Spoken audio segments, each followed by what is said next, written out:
Today we're going to show you how well-known phenomena and methods observed and used by physicists daily when combined lead to the most important equation in cosmology, known today as Hubble's law.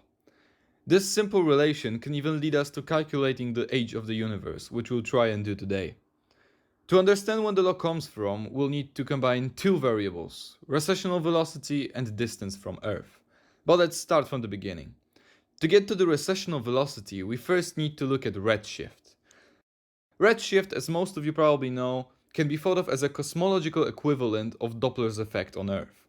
When an ambulance drives fast your way, you hear a higher pitch, and when it moves away from you, you hear a lower pitch. Similar thing happens with objects in space that are moving away from the Earth. The wavelengths become longer, causing the light to appear more red.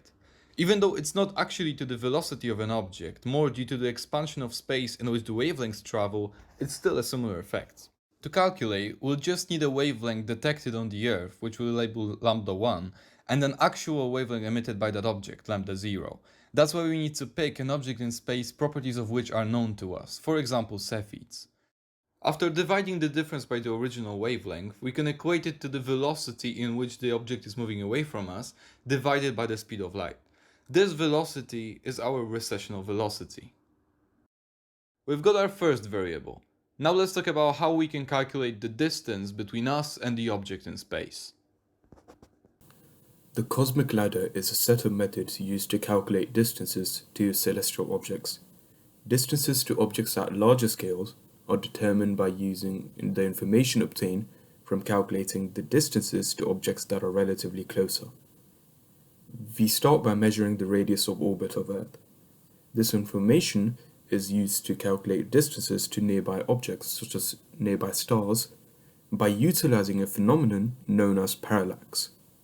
Parallax is the apparent movement of the stars that arises due to the orbit of the Earth around the Sun. By measuring the change in the position of the star, we can calculate the distance to the star using trigonometry. However, objects that are very far do not appear to move at all, so this method cannot be used to determine distances for such objects.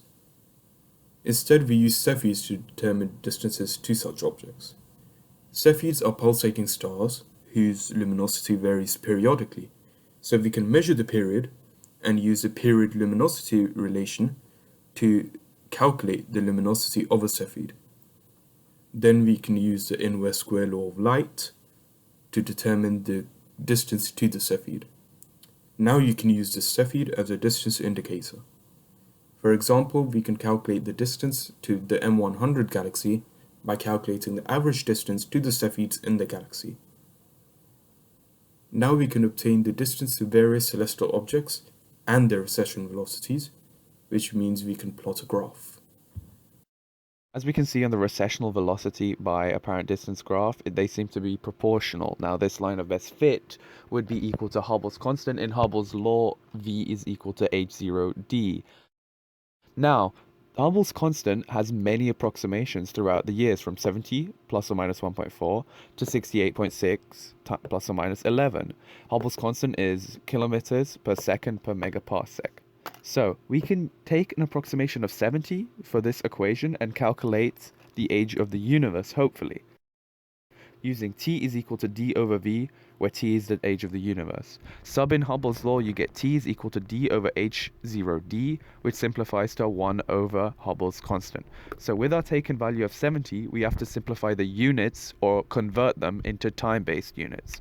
Now, 1 megaparsec is equal to 3.08 times 10 to the 22 meters, and we know that 70 kilometers is equal to 7 times 10 to the 4 meters. So now we can simplify this equation to 1 over 7 times 10 to the 4 meters over 3.08 times 10 to the 22 meters times seconds.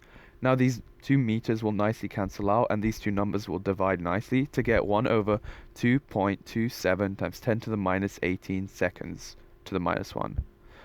Which would approximate to be 4.41 times 10 to the 17 seconds.